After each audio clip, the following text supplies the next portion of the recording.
Welcome to Retro Reads, where timeless mysteries come to life.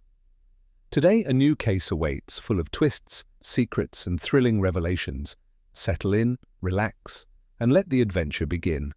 Let us know in the comments where you're listening from and at what time. Let's get started and dive into this unforgettable story.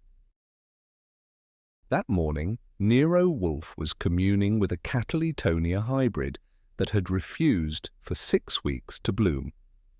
I was standing near the humidifier in the orchid room, arms crossed, trying not to breathe too hard and disturb the delicate environment. The place was balmy, and Wolfe was cross with the plant for not responding to his latest coaxing, a shift in potassium levels that had him convinced would yield results. "Phui," he muttered, inspecting the unopened bud with a lens. "Stubborn, unreceptive, and unworthy of its genus." "Sounds like Inspector Kramer," I offered, which earned me a flat glance over his shoulder. Orchid maintenance had a sacred schedule, and barring murder or arson on the front steps, nothing was supposed to interfere with it. I had, over time, perfected the art of appearing engaged without actually caring which member of the orchid family was being scolded. It was nearing 10:30 when Fritz's footsteps entered the outer hall, urgent enough to ripple the stillness through the glass doors. Wolfe's brow compressed. Fritz never entered the orchid room during the sacred hours unless something was either burning or bleeding. He appeared at the doorway with a troubled look and a tray bearing a note, a folded newspaper, and a chilled carafe of tomato juice. Wolfe straightened. "Something has occurred?" he asked. Fritz nodded gravely. "Yes, sir, a violation, and not only of good taste." Back in the office, Wolfe had his girth comfortably distributed in the red leather chair, the orchid frustrations momentarily forgotten. Fritz, uncharacteristically rattled, stood by my desk, one hand gripping the back of the chair like it might steady his nerves. "It was the truffle cheese," he said, with the seriousness of someone announcing a diplomatic assassination. "Gone, stolen, sliced clean from the case." Wolfe blinked. "From where?" "Rigoletto's Delicatessen, on East 57th, the only place in the city that carries the truffle-matured Pecorino di Pietra. Dante had it marked for me. I was to pick it up this morning." "Dante?" I asked. "The clerk," Fritz replied. "Young, efficient, quiet." "He's not there," Fritz continued. "The shop was broken into last night. Nothing taken but the cheese, no cash, no register tampering, just the truffle wedge gone, and a note." He handed it over. A single sheet folded twice with block letters scrawled in red marker. "Close your case or you'll be next." Wolfe frowned at the unfortunate pun. Threatening and ungrammatical. I turned to Fritz. "Was the case open?" "No," Fritz said quickly. "The door was intact, no sign of forced entry. But the back storage cooler was ajar and Dante hasn't shown up. Marion, Mr. Rigoletto's niece, was the one who called me. She found the shop like that when she opened." Wolfe exhaled through his nose. "A theft," he murmured, "that excludes money and targets cheese. That's either madness or an advertisement." She arrived not an hour later, trim and serious in a grey coat, a felt cloche pulled down over dark curls. Marion Volo shook my hand with a firm grip and looked me squarely in the eye. That always earns a point in my book. Fritz brought tea on a tray, which she politely ignored. "Mr. Wolfe, I know how particular you are about your time," she began, "and I know this may seem trivial, but I wouldn't be here if it were only about cheese." Wolfe, behind his desk, steepled his fingers. "Miss Volo, in my experience, things rarely begin with what they're about." She nodded once. "The theft was deliberate. They took only the truffle cheese, left everything else untouched. But it wasn't just product that disappeared. She hesitated, then continued. Dante Pierce is missing. He closed up last night and hasn't been seen since. His apartment's untouched, phone unanswered. He's never been late, never missed a shift. I asked, was he in any kind of trouble? She gave a tight shrug. Not that I know, but there's more. In the office, after the break-in, I found something. I didn't tell the police. I thought, you should see it first. From her handbag, she produced a small plastic vial, half full, amber-coloured, unmarked. She placed it on Wolfe's desk like a lit stick of dynamite. Dante had it locked in his drawer, she said. It wasn't there yesterday. Wolfe picked it up delicately. Truffle oil, perhaps? Maybe, she said, but it smelled wrong, bitter. There was silence for a moment. Then Wolfe said, Miss Volo, you are correct. This is not about cheese. If Marion Volo had been the only inducement, Wolfe might have passed. He'd had clients with tear-streaked affidavits and corpses in the drawing room, and still declined. But then Fritz from the sideboard cleared his throat and said, Rigoletto's is the only supplier in the city who carries Ortiz anchovies in oil from Cantabria. The Spanish shipment arrives next week. Wolfe froze, his lips tightened. Pfui! He stared at the vial again, then at the note, and finally at the tea Marion had left untouched. Slowly, he turned his bulk in the chair. Very well, he said. Mr. Goodwin will visit the premises. You'll give him addresses, names, and anything else he needs. Of course, Marion replied, visibly relieved. I got out my notebook, already thinking ahead to which tie I'd ruin in a storage cooler. Wolfe was still frowning, but I knew the look. A man may be immune to sentiment and untouched by the desperation of a missing clerk, but threaten his anchovy supply and he'll declare war. As Marion departed and Fritz went to prepare lunch, Wolfe picked up the vial once more and held it to the light. Cheese, he muttered. Ridiculous. He didn't put it down for a full 5 minutes. I arrived at Rigoletto's Delicatessen on East 57th just past noon, disguised as a man with a clipboard and an interest in smoked paprika. Wolfe had supplied me with the name of a legitimate specialty supplier we occasionally used for oddball condiments, and Marion had scribbled a few notes on store layout and key staff. The plan was simple. I'd pose as a rep checking client demand for small batch Iberian imports, nose around, and see if I could stir any loose talk from the help. The shop itself was modest, family-run, and clean enough to pass Fritz's fussy standards. A glass counter stretched across the front, with a chalkboard above listing the day's offerings: duck liver pâté, Calabrian olives, and smoked boar sausage. Behind it stood Mr. Rigoletto himself, looking like a man born to weigh Gruyère. He was gruff but polite, and didn't bat an eye when I introduced myself as Andrew Griffin from Delmar Foods. "You're the second vendor this week," he grunted. "Not buying, not until I figure out what's going on." I leaned on the counter. "What is going on?" He hesitated. Then, in a voice lower than his usual tenor, he said, "Dante's gone, left no note. The cooler door was open, and my niece says someone rifled the drawer." I asked if he'd called the police. He nodded. "They're poking around, but they think it's just a walk-off. I know Dante, he didn't just leave." I let that settle, then casually gestured toward the cold case. Nice inventory. Was the truffle cheese stored there? His eyes flicked toward the empty tray near the end. "That's where it was. Gone clean." We chatted a few more minutes, mostly fluff, until a thin young man in a white apron came out from the back and gave me a look like he'd tasted spoiled ricotta.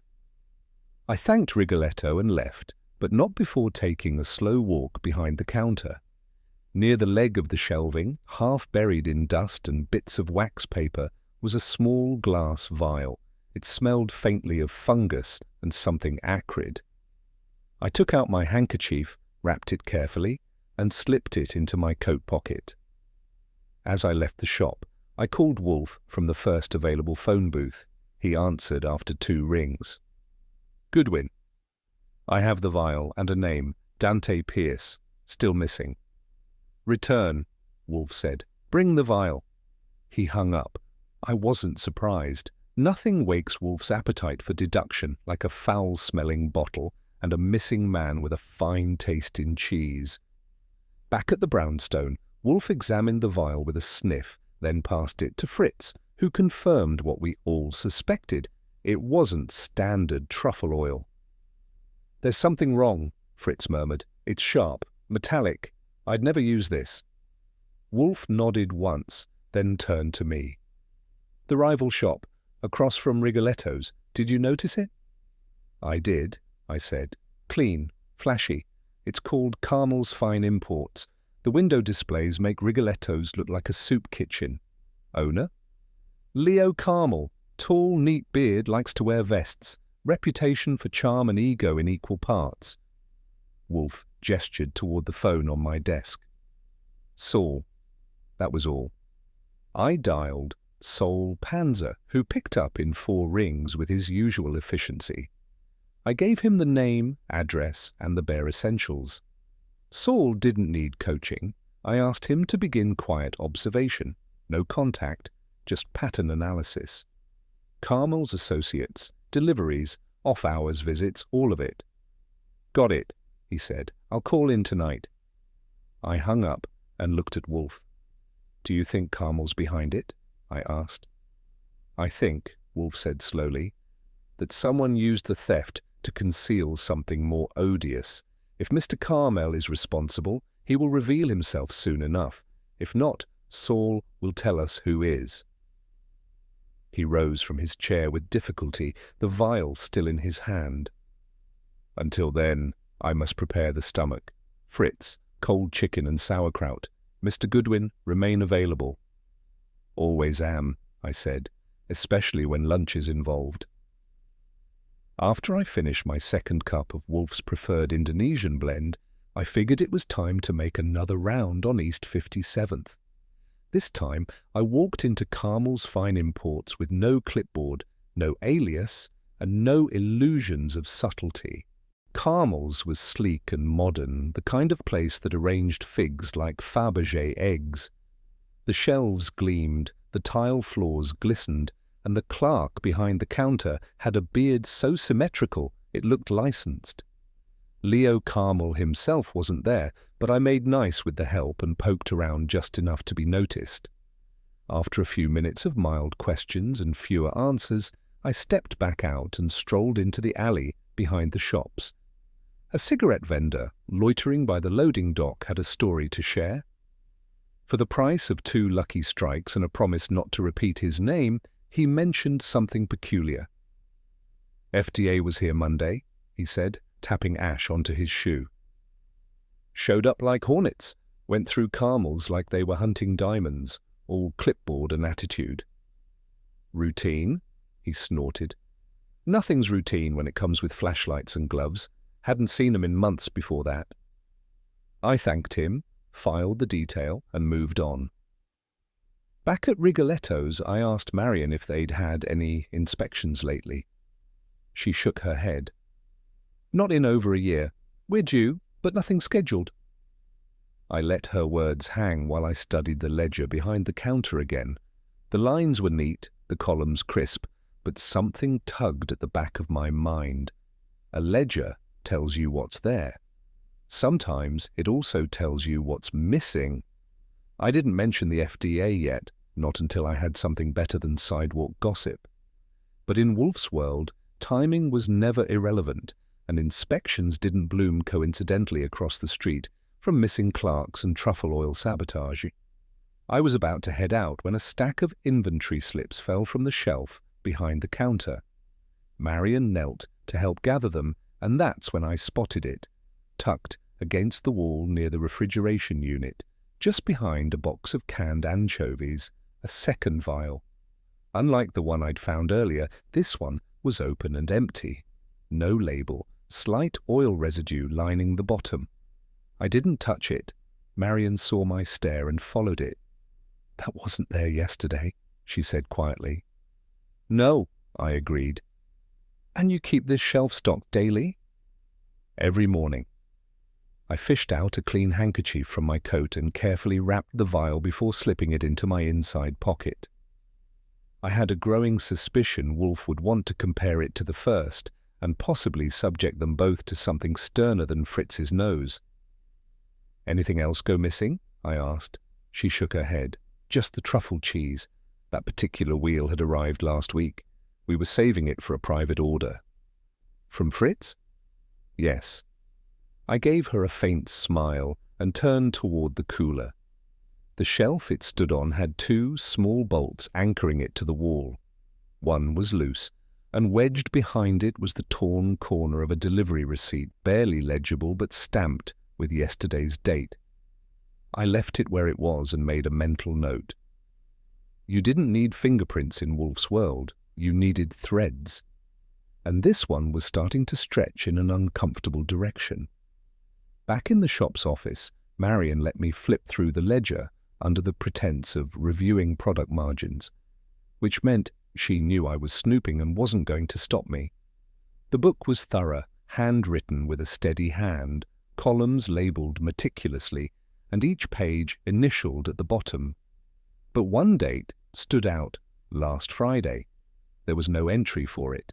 The ledger went from Thursday straight to Saturday, like Friday had taken a personal day and never returned. I asked Marion if she kept backup records. "Dante handled Friday's deliveries," she said. "He always did end of week alone, said it helped him think." "Anything unusual about that day?" She hesitated. "Only that he was quiet. Distracted." "Did he ever lock the drawer in the office?" "Only once that I recall, last Friday." It added up too neatly for comfort. The missing page, the locked drawer, the vanishing act. Dante hadn't just disappeared.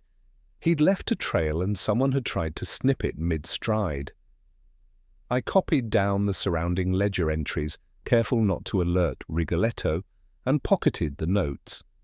Then I thanked Marion and headed for the brownstone. Wolfe would want to see the gap in ink, and maybe, just maybe, he'd start to see what Dante had seen before someone decided to shut him up. And I had a gut feeling it hadn't been the cheese that got him killed.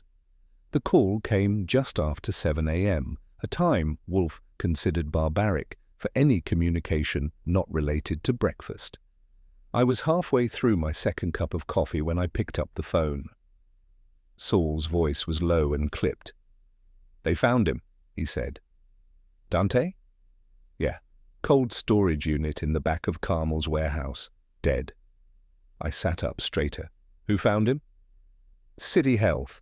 They were doing a routine check. Follow-up to Monday's inspection. Got curious about some temperature inconsistencies on the records. Broke open a locked unit. Dante was in there, dead at least 3 days, 'cause not official yet." "Any signs?" "There was cheese," Saul said, "wrapped in wax paper, sitting in the corner near his head. Looked like someone wanted to send a message." "Cheese as a calling card," I muttered. "Now I've seen everything. I'll send you the exact address." I thanked him and hung up, then rapped on the door to the dining room where Wolfe was battling a stubborn egg. "Something disagreeable?" he asked without looking up. "Dante's been found," I said. "Dead. Locked in a cold unit at Carmel's warehouse. Health department found him." That got his attention. He laid down his fork. "What else?" "Cheese was with the body, same kind, same cut, same truffle profile if you ask me. I'm going down there now." He nodded once. "Mr. Goodwin, bring back a sample, not the corpse, the cheese." I left immediately. The warehouse was cordoned off, but Saul had a word with one of the inspectors, and they allowed me a brief look. The temperature in the locker was low enough to burn your lungs. Dante was curled against the far wall, still in his apron. Near him sat a neat wedge of pale speckled pecorino wrapped in familiar wax paper. No rodents, no smearing. Someone had placed it there with deliberation. I didn't need a label, it was the exact same cut Fritz had raved about. I swiped the smallest crumb I could get away with and packed it in the tube Wolfe had given me. Back at the brownstone, I handed him the sample. He didn't touch it. He just looked at it and said, "There will be poison." Wolfe, contrary to what many might believe, was no stranger to science. He merely preferred it in support of deduction, not as its master. That morning he summoned Dr. Volney from across town, a man with the wit of a wasp and the bedside manner of an undertaker. Volney arrived just after 10, tall and bony, in a coat that had outlived 3 presidents. Wolfe handed him both vials, the oil I'd retrieved from Rigoletto's, and the newer sample from the warehouse. "And this," Wolfe said, indicating the crumb of cheese preserved in a sterile jar. "Tell me what's in it." Volney sniffed, frowned, and opened his briefcase. "How long in cold storage?" "Approximately 72 hours, Wolfe replied. "Contamination is probable," Volney said, "but deliberate contamination, that I can find."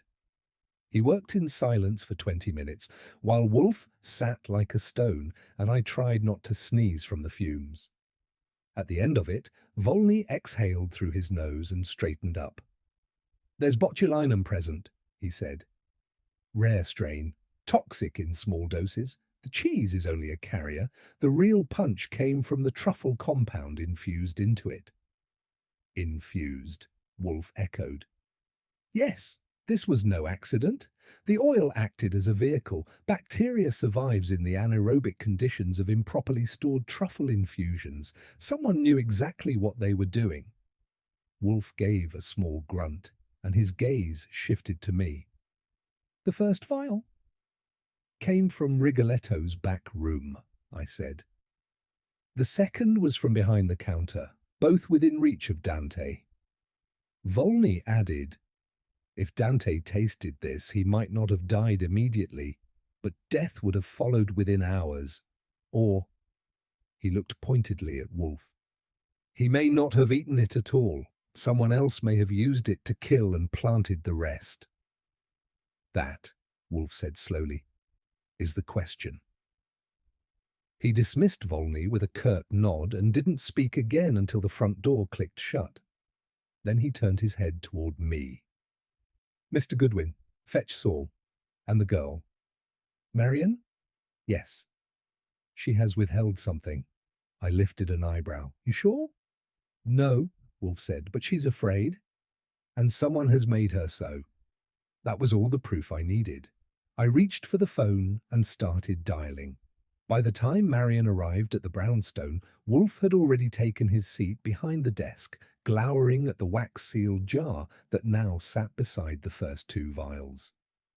I ushered her into the red chair, where she folded her gloved hands tightly in her lap. She looked tired.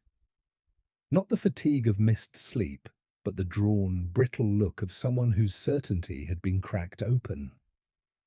Wolfe studied her with the dispassion of a botanist observing a diseased leaf. "Miss Volo," he began, "why did you conceal the vial from the police?" Her eyes flicked to me and back. "I thought it might be nothing." "You thought," he said, "or you feared?" I didn't know what to think." "You knew the theft was staged." She blinked. "Staged?" "Yes. The absence of forced entry, the narrow focus of the theft, the precision of its execution. It was not a burglary. It was theatre, carefully composed, artfully misleading. The cheese was not stolen for its value. It was stolen to create a narrative." She hesitated. "To frame someone." Wolfe nodded once. "Precisely. And if Mr. Pierce had left no note, no threat, no confession, we might accept the tale at face value. But Mr. Goodwin recovered more than a cheese rind. He found a trail." She turned to me, startled. "What trail?" I filled her in about the ledger, the loose shelf bolt, the hidden vial, and the absence of Friday's entries. She sat still for a long moment. "He said he was scared," she murmured. 2 days before he vanished. Said he'd found something he shouldn't have. Wolfe closed his eyes briefly. "Then we are late." "But not too late," I said. "Perhaps," Wolfe conceded. "But now we must confirm what was found, and who wanted it buried." He pressed the buzzer for Fritz. "Bring tea. Miss Voller will need it." Dr. Volney returned that evening with a thin folder tucked under his arm and a look that suggested he had spent the entire afternoon confirming what he already suspected. He removed his gloves carefully, seated himself in the yellow chair, politely refusing Fritz's offer of broth, and opened the folder. "I conducted a comparative analysis of both vials," he began, addressing Wolfe, but clearly including me in the lecture. "The compound is truffle oil, but not commercially prepared. It contains a higher-than-legal concentration of anaerobic bacteria, specifically Clostridium botulinum, type E. It was deliberately cultured." Wolfe inclined his head. "Meaning?" "Meaning someone infused the oil under conditions designed to cultivate toxin. That requires knowledge, precision, and time." "Could this have occurred naturally?" "Not likely. The environmental factors needed, lack of oxygen, certain pH and temperatures, would not occur by accident in a well-run kitchen." "Could a clerk like Mr. Pierce have created such a compound?" Volney hesitated. "If he'd had training, but this is not amateur work. Whoever produced it was meticulous and familiar with the dangers. Type E is rare. It attacks the nervous system, lethal in doses smaller than a pinhead." "Delivery method?" "The cheese, a perfect vector. The fat content binds the toxin, preserving it. It would have presented as nothing more than a particularly pungent wedge." Wolfe's eyes narrowed. Volney flipped the page. "And the sample from the warehouse? Same strain, same compound, same fingerprints." I blinked. "Fingerprints? Not literal," Volney said. "Chemical signatures, matching bacterial profiles, identical contamination patterns. The truffle oil was poisoned deliberately and used again to lace the cheese near the body." Wolfe sat back, steepling his fingers. "Then," he said quietly, "the theft was to remove evidence, and the second appearance was to incriminate." Volney closed the folder and stood. "That's your play now, I've done mine." Wolfe inclined his head again, and Volney exited without another word. I turned to Wolfe. "So someone killed Dante to silence him, then used the cheese to frame Carmel?" "No," Wolfe said, "not Carmel. That was a convenient byproduct. The true target of suspicion was broader. The intent was not only to shift blame, but to erase a pattern." "Of what?" "That," Wolfe said, "is what I shall determine before midnight, or I shall eat every wheel of cheese in Fritz's pantry." And from the sound of his voice, he meant it. The address Dante had used was modest, a second-floor walk-up on 74th, above a tailor's shop that hadn't updated its window display since Roosevelt was in office. I got in using a key Marion had retrieved from the store safe, with Rigoletto's blessing and Wolfe's quiet insistence. The apartment was clean, in the way bachelor rentals often are, sparse, with unambitious furniture and a faint smell of burnt coffee. A few cookbooks lined a shelf. A corkboard near the sink had handwritten recipes tacked to it, most in Dante's small, precise script. I took a look around, careful not to disrupt the order. The desk drawer was locked. That was promising. I didn't have a key, but a thin butter knife from the kitchen, and about 5 minutes of applied pressure did the trick. Inside I found a few envelopes, all unremarkable, utilities, a dentist appointment card, and a bank statement with less than 3 digits. Then, folded inside a manila file, was a single-page letter typed on a clunky Remington, the ink faded but legible. "To whom it may concern, I have information regarding the illegal import and resale of banned culinary products through unauthorized boutique channels, specifically under the label Oro Nero. I am prepared to provide names, dates, and evidence. Payment terms must be met in full, or this goes to the Board of Health and the press." DP, I read it twice. It wasn't subtle. Dante had been blackmailing someone, and not gently. I recognized the phrase Oro Nero from one of the fake invoices I'd seen in Carmel's ledger, the same product line supposedly imported from an artisan truffle estate that didn't show up in any registry. Dante had poked a bear, and by the looks of it, that bear had fangs. I took the letter, returned the desk to its untouched state, and walked back to the brownstone, thinking about ambition. Dante hadn't been stupid, but he'd been bold. That sort of thing will get you killed faster than a spoiled moose. Back at Wolfe's, I placed the letter on his desk. He read it once, then said, "Foolish." "Which part?" "Expecting integrity from criminals," he replied. "Or mercy." Wolfe tapped the letter with a thick forefinger. "Dante Pierce," he said, "believed he was dealing with men of appetite, not men of appetite and power. He mistook a business of margins and imports for a domain of quiet dominance. That was his mistake." "You think he knew who he was blackmailing?" I asked. Wolfe shook his head. "He knew a portion. Enough to be dangerous, not enough to be safe. That is always the deadliest amount." He rose, reluctantly as always, and crossed to the Globe bar for a finger of sherry, his signal that thought had resolved into decision. "Mr. Goodwin," he said, "summon Saul, then call Inspector Kramer. We shall now arrange a luncheon." "A luncheon?" I blinked. "Yes," he said, sipping. "To catch a killer, and perhaps to save my anchovies." And that, I knew, was as serious as Wolfe ever got. Wolfe detests deception, except when he's the one orchestrating it. The morning after Volney's toxic confirmation and Dante's blackmail letter, he instructed me to draft invitations for a gastronomic consultation and hand-deliver them, dressed in my best approximation of sincerity. The recipients were a carefully curated list: Leo Carmel, Marion Volo, a certain health inspector named Warren Phelps, and Mr. Rigoletto himself. Saul Panzer, naturally, was present but not listed. Fritz would serve the meal and I would observe. The excuse, as fabricated by Wolfe, was elegant in its absurdity. He was considering writing a monograph on rare European food regulations and required input from respected culinary professionals and administrative minds. I wrote it with just enough pomp to sound like Wolfe, and just enough vagueness to obscure the bait.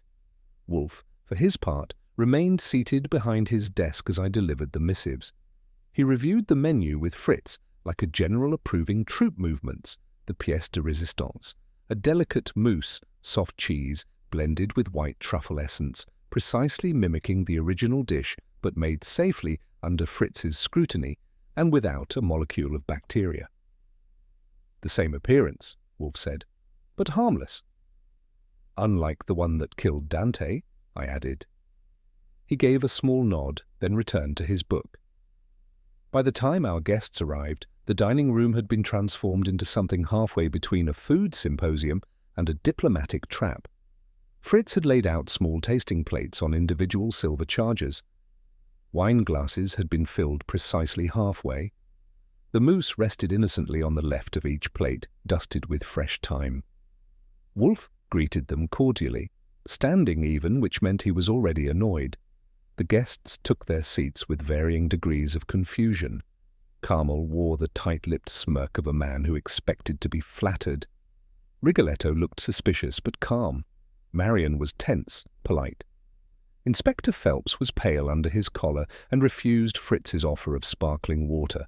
Wolfe offered a toast to the nuances of culinary trade and the perils of overlooking them. No one knew to all what it meant. That was the point. Then the first course arrived. I stood by the bookcase with a pad in my pocket, watching the dance begin. The room was quiet, save for clinking cutlery and the occasional compliment. But the silence, like the mousse, was carefully constructed. It would not last. I've seen Wolfe pull plenty of traps in that room, some laid with silk, others with steel. This one was upholstered in linen and served with wine. But the danger was no less sharp, and the outcome, Wolfe hoped, just as conclusive. Each plate carried a near-identical replica of the cheese mousse found near Dante's body. Fritz had labored over it for hours, obsessing over texture, temperature and the precise floral aroma of the original truffle oil, minus the lethal microbes, of course. Wolfe had tasted it twice and pronounced it adequate. From him, that was high praise. Now, as each guest lifted forks, I kept a mental tally. Rigoletto ate first, unhesitatingly. Marion followed, eyes wary, movements small. Carmel, ever the showman, commented on the balance of the mousse with a flourish, earning a grumble from Wolfe. But Inspector Warren Phelps? He froze. He had lifted his fork, hovered it briefly, then set it back down with mechanical calm. "I'm afraid I must abstain," he said. "I have a sensitivity to dairy." That was new. According to the police records Wolfe had quietly acquired, Phelps had once been written up for expensing half a wheel of aged manchego. The man had a cheese habit rivaling Fritz's. Wolfe said nothing at first, but raised an eyebrow so minutely that only I caught it. "I regret that, Inspector," he said mildly. "The dish is quite fine and harmless." Phelps shifted in his chair. "I'm sure it is. I've simply found it best to avoid surprises." Wolfe nodded. "Surprises can be deadly." The word hung in the air like steam off broth. Saul, positioned by the hallway in the guise of a delivery man who'd stayed to observe, took a slow step forward, notebook in hand. Marion's fork paused midway to her mouth.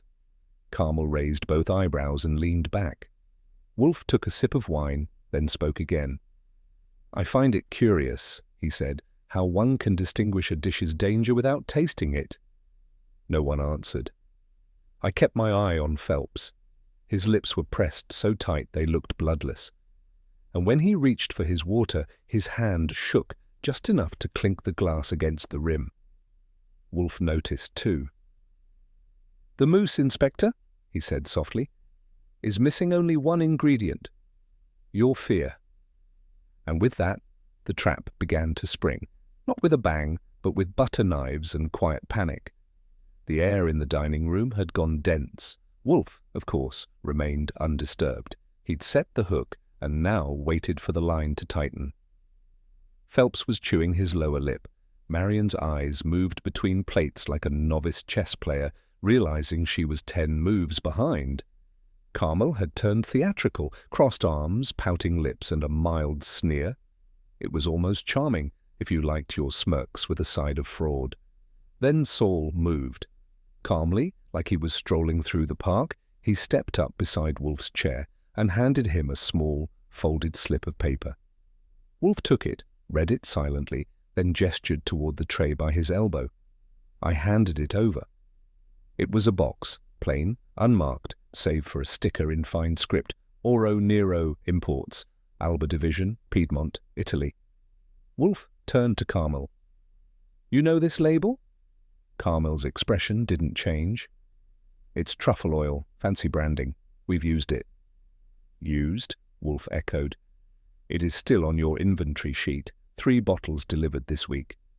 "That's possible," Carmel allowed. "What of it?" Wolfe tilted his head. "This label," he said, "was discontinued 6 years ago when the Alba division folded after a contamination scandal. The registry is defunct. The trademark has not been renewed. In short, Mr. Carmel, it does not exist." Saul stepped forward and added in his quiet baritone, "The label on your bottles is counterfeit. I've seen the originals. These have a false lot number and the wrong seal placement." "You're mistaken," Carmel said, too quickly. "No," Saul said. "You are." Wolfe picked up the small bottle Saul had provided, one he had retrieved that morning from the back of Carmel's storeroom, and held it delicately between thumb and forefinger. "This," he said, "matches the bacterial strain found in the warehouse where Mr. Pierce was killed." Carmel went still. "There is a network," Wolfe said. "Someone is smuggling unregulated food product, likely to avoid taxes or health scrutiny, and laundering it through boutique shops under fraudulent branding. Dante discovered it. He threatened exposure, and he died." He turned slightly in his chair. "The question now, Mr. Carmel, is whether you are a participant or a pawn." "I don't—" Carmel began, then stopped. The room was too quiet for denial. Wolfe's gaze flicked to Phelps, or whether someone higher ensured silence. That's when the front bell rang. You could set your watch by Inspector Kramer's timing, always inconvenient, always impatient, and always preceded by a growl. Fritz, grim but composed, appeared at the dining-room threshold with his usual deadpan delivery. "Inspector Kramer," he said. "Uninvited." Wolfe made no move to rise. "Show him in." Kramer entered with the bearing of a man expecting nonsense and already tired of it. He took one look at the spread, the cast of characters, and the atmosphere of accusation hovering above the moose like steam, and his face crumpled into full scowl mode. "I should have known," he said. "You throw a luncheon and someone's about to get buried." Wolfe offered a nod. "I see the force has learned deductive reasoning." Kramer pointed a thick finger at the moose. "You feeding poison again?" "On the contrary," Wolfe said, "we've removed it." Kramer's eyes narrowed. "What am I walking into?" I gave him a quick summary, leaving out just enough to irritate him. Saul, as always, handed over a document, this time a list of shipments traced to Oro Nero imports and matching dates to Carmel's receiving logs. Kramer flipped through it, grunted, and turned to Phelps. "Inspector?" Phelps didn't answer. His hands were under the table. Wolfe leaned forward, softly. Inspector Phelps declined the moose, not out of dietary sensitivity, but because he recognized its significance. Kramer squinted. "Which is?" "It replicates the poison," Wolfe said. "Exactly." "A test, Inspector. And our colleague here failed it." Kramer folded his arms. "And you're telling me this ties him to Dante Pierce's murder?" "I will show you," Wolfe replied. "In precisely 6 minutes." Kramer sighed and reached for a breadstick. "Fine," he muttered, "but if you try to pin this on a cheese wheel, I'm walking out." Wolfe smiled. That was as close to cooperation as he'd ever get from Inspector Kramer. And the trap? It was now very much in motion. The moment Kramer finished crunching his breadstick, Wolfe raised a hand. Silence, already hanging by a thread, snapped taut. "Gentlemen," Wolfe said, "and Miss Volo. You were brought here not only to assist me in an absurd pretext involving European food labeling, you were brought here to expose a murder." Rigoletto's eyes widened. Carmel muttered something under his breath. Phelps shifted again, the same inch-by-inch slide of a man wishing his chair were farther from scrutiny. Wolfe continued, "The moose you were served is an exact replica of the one found beside Dante Pierce's body, not in taste. In presentation, Kramer leaned forward.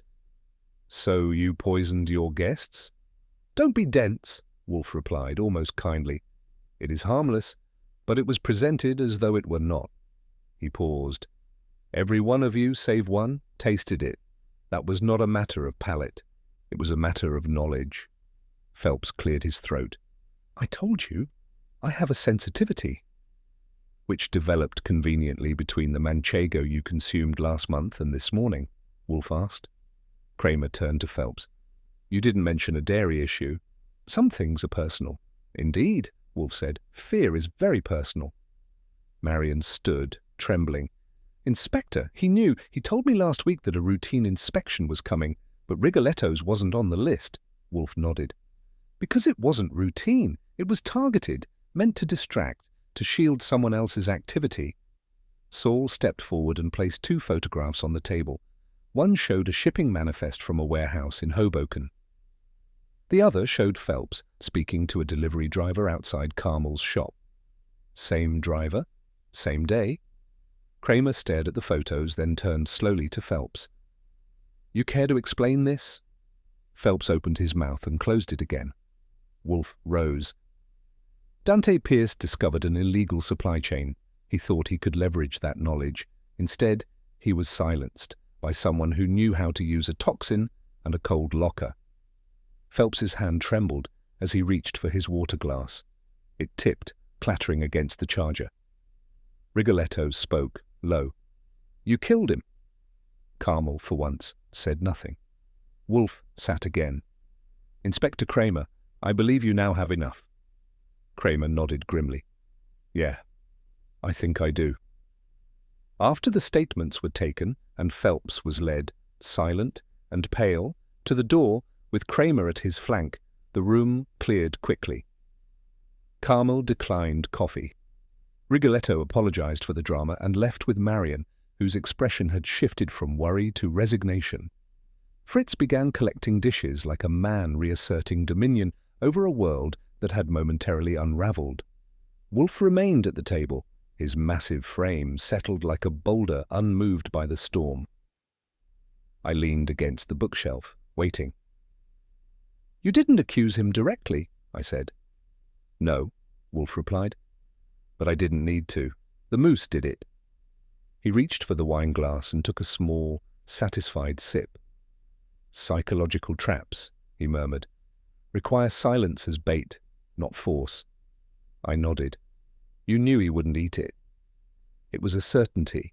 He had touched death with that dish. To face it again, even in imitation, would be unbearable. And the photos? Saul's final stroke, proof of proximity, motive, means and presence, the trifecta. There was a long pause. Fritz entered quietly and poured Wolfe a second glass. I assume, Wolfe said, that my anchovy supply shall remain undisturbed. You've saved it, I said. And the city's boutique cheese trade? Wolfe grunted. Then faintly, just enough for me to catch it. A small curl of his lips. Triumph, in Wolfe's world, never needed applause, only truth.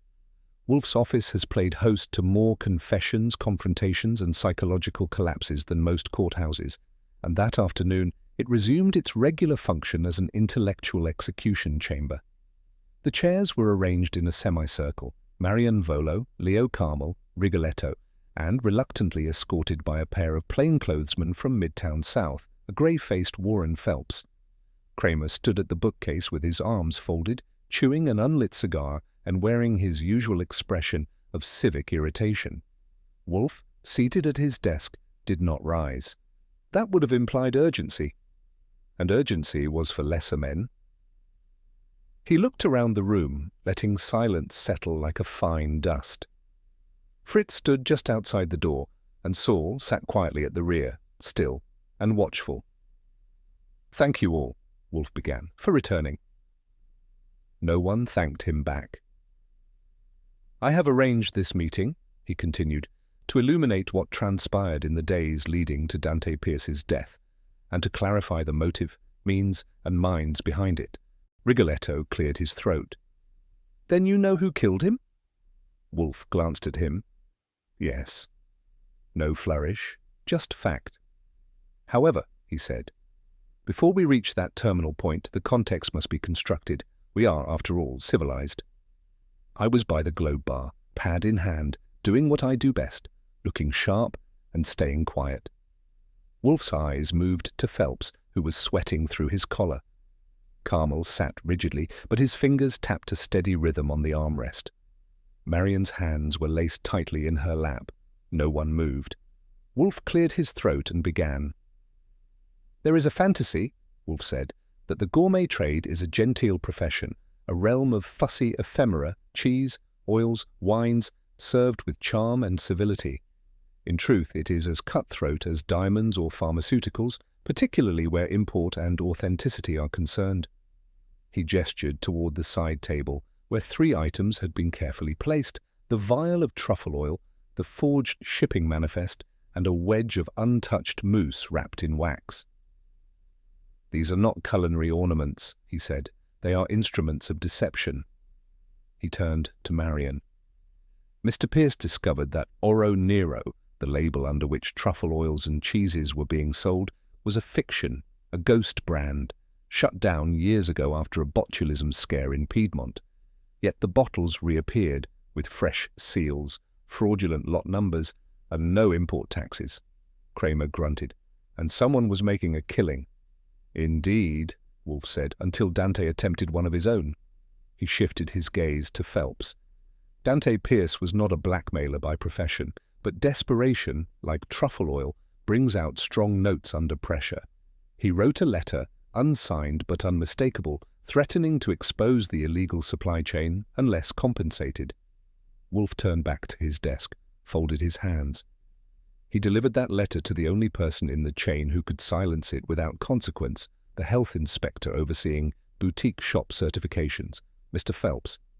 Phelps flinched, but said nothing. He believed Phelps would be afraid. He was mistaken. Phelps was not afraid. He was angry, and in possession of all the access necessary to neutralize the threat. Kramer's brow twitched. How? By staging a warning, Wolfe said. The initial break-in at Rigoletto's was theatre, a planted note, a missing cheese wheel, designed to divert suspicion toward a rival. But when Dante persisted, the response escalated. He was lured to Carmel's warehouse under pretense of cooperation. There he was killed, his body stored in cold preservation, a contaminated mousse placed beside him to mock the threat. Wolfe picked up the second vial. This strain of Clostridium botulinum did not originate from poor storage. It was cultured, bottled, distributed. Phelps made a faint sound in his throat. Carmel burst out. I had no part in it. I sell what I'm told. Wolfe nodded once. You were a pawn, Mr. Carmel. Profiting, perhaps, but not planning. The orchestration, the forgery of labels, the suppression of inspections at certain shops, and the framing of a rival required someone inside the system, someone whose signature could blind the eyes meant to protect the public. He leaned back in his chair. Mr. Phelps recognized the mousse. That is why he refused to taste it. All eyes turned to the inspector, who now looked 10 years older and a foot shorter. Kramer stepped forward, slow and deliberate. I'll take it from here, he said, voice low. Wolfe gave a small nod. The room was silent, but I could feel it. The walls had shifted, the trap had closed. And Wolfe? He hadn't raised his voice once. Kramer stood silent, arms crossed, as Wolfe settled deeper into his chair, the fingertips of both hands pressed lightly together. He was far from finished. The elegance of the scheme, Wolfe said, lay in its layering. Mr. Pierce was not murdered in haste. He was maneuvered. He turned his eyes to Phelps, who was now glassy-eyed and motionless. Dante Pierce, in attempting to extort his silence fee, delivered his threat to a man already entangled in a network of fraudulent supply. Mr. Phelps, tasked with protecting food safety, had instead become its most valuable shield. He enabled Oro Nero's re-entry into the market, allowed uninspected shipments to bypass scrutiny, and provided cover through selective enforcement. Kramer growled, "We've got inspectors looking into that now." Wolfe gave him a flicker of acknowledgement. "Indeed, but let us follow the logic. Mr. Pierce delivers his threat. Phelps, under pressure, decides to stage a misdirection. The break-in at Rigoletto's was designed to appear minor, a targeted theft, a warning to Dante, but Dante, unfortunately, did not interpret it as such.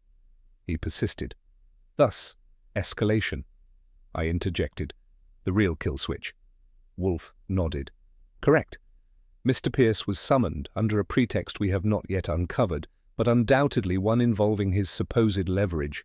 Once inside the warehouse's cold locker, he was subdued. No marks, no violence, just placement alongside the poisoned mousse, symbolic and efficient.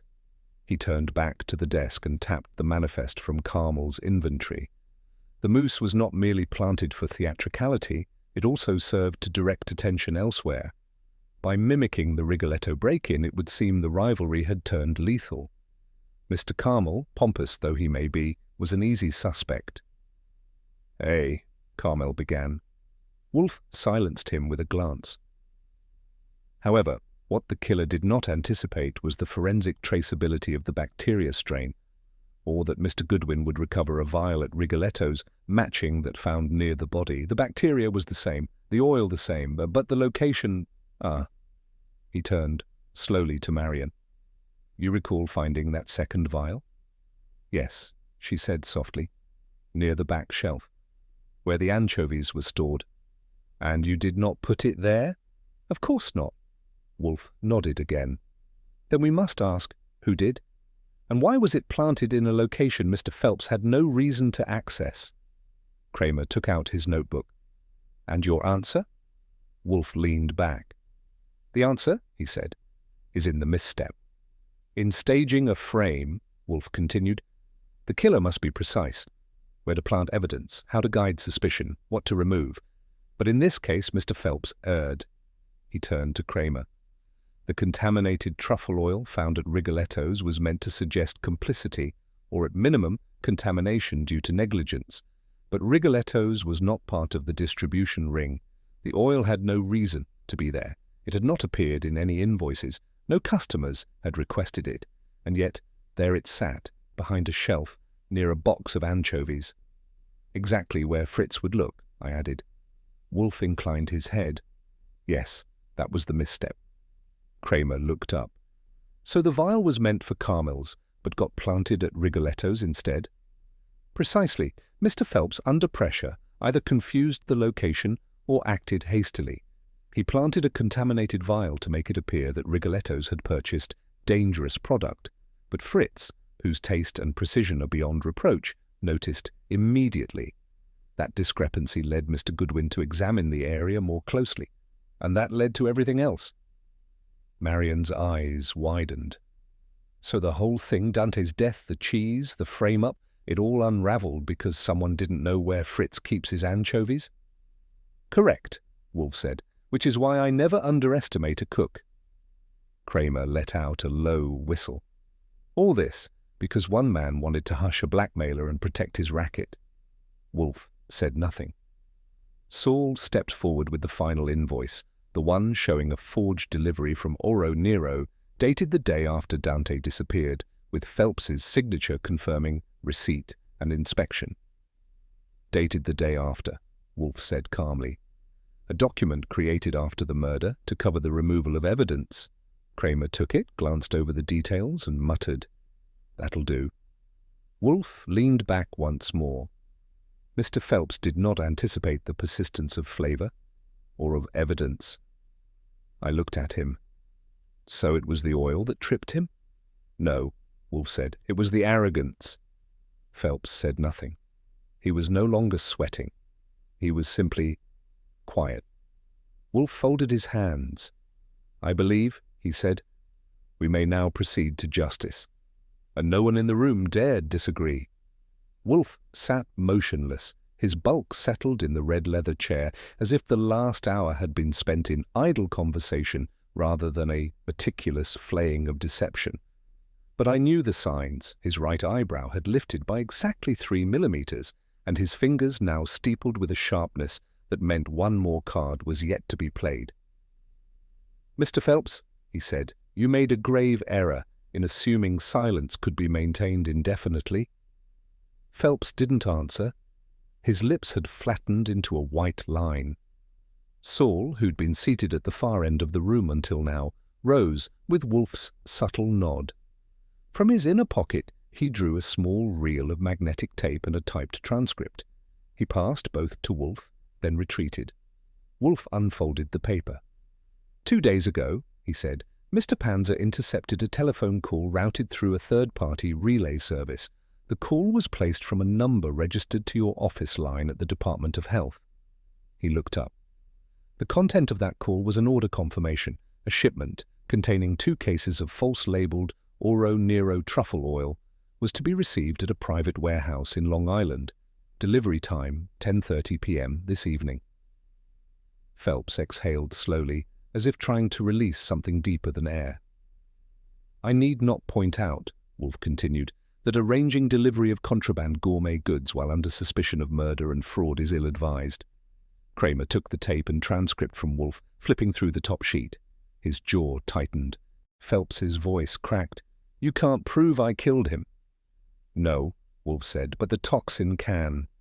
The oil from that delivery, once tested, will match the strain in your forged sample. You delivered death in a delicacy, and like most things consumed hastily, it left evidence behind." Phelps stared at the floor. His hands, resting on his knees, slowly curled inward.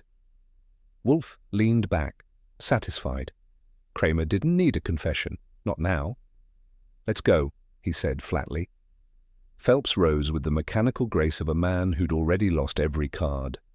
As the officers guided him out, Wolfe closed his eyes. The room exhaled. I scribbled a final note in my pad. There are many ways to poison a man. One of them is with silence, and Wolfe had served it chilled.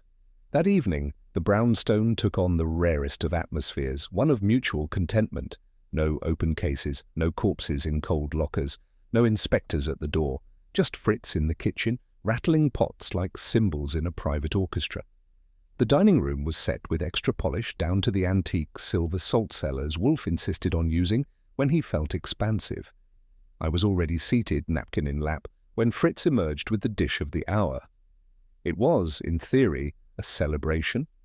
There, on the centre of each plate, sat the very thing that had poisoned a man, unspooled a conspiracy, and nearly interrupted Wolfe's anchovy supply, truffle mousse, made fresh, made safe, and made right.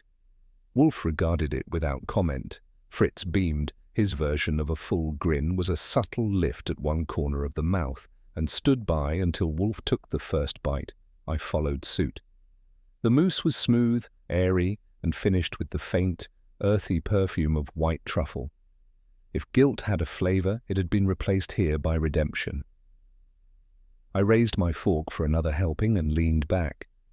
"Well," I said, "I don't usually thank a corpse for dinner, but Dante Pierce had taste." Wolfe did not respond. He merely cut another delicate slice with surgical precision and placed it on his tongue. It is a peculiar truth that when Nero Wolfe is most satisfied, he speaks the least. That evening, no lecture emerged on the merits of restraint in truffle pairings, no commentary on the nutritional imbalance of mousse as a main course, no declaration of intellectual supremacy, though he'd earned it in full. Instead, he ate. With the quiet deliberation of a man confirming order had been restored, Wolfe moved from mousse to sautéed greens, from greens to a thin slice of brioche Fritz had toasted just enough to flirt with caramelization. A sip of chilled Riesling punctuated the cadence. I watched him as I ate. Not out of concern, he'd had more dangerous meals, but because this was one of those rare glimpses into the man behind the ponderous rituals and relentless logic. No bluster, no bravado, only satisfaction. Eventually he leaned back, fingertips resting lightly on the table's edge, eyes half closed. For a moment I thought he might actually compliment Fritz aloud. He did not. But he did refill his wine glass, and that in the Wolfe household was practically applause. I sat back, swirling the last of my own wine, and watched him for a moment longer. "You know," I said, "I've seen you bring down blackmailers, frauds, art thieves, and murderers. But this is the first time you've used cheese as a murder weapon, and solved it with a mousse." He didn't open his eyes. "Pfui. That's not a denial." He reached for his napkin, dabbed at the corner of his mouth, and said, "When idiocy is seasoned with arrogance, it is rarely palatable." "Well," I replied, "at least tonight's dish didn't kill anyone, except maybe my diet." He grunted. I leaned forward slightly, refolding my napkin with flair. "Still, you have to admit, when it comes to murder and mousse, you always eat last and win." Wolfe said nothing, but one corner of his mouth twitched. Victory acknowledged. Fritz had just returned with a fresh bottle when the phone rang. Not once, not twice, but with the insistent tempo of a problem arriving uninvited. Wolfe closed his eyes. "Archie," he said, voice heavy with dread, "answer it." I sighed and rose, wine still in hand. If it's a florist, I'm changing careers. It wasn't. I returned a moment later. A woman, hysterical, something about her husband vanishing from a locked room, and a gardener with a grudge. Wolfe groaned. Fritz poured the wine anyway. I lifted my glass. "To digestion." Wolfe raised his reluctantly. The toast never landed, because outside the brownstone a car door slammed, followed by footsteps on the walk. I looked toward the hallway and grinned. "Looks like dessert's been postponed."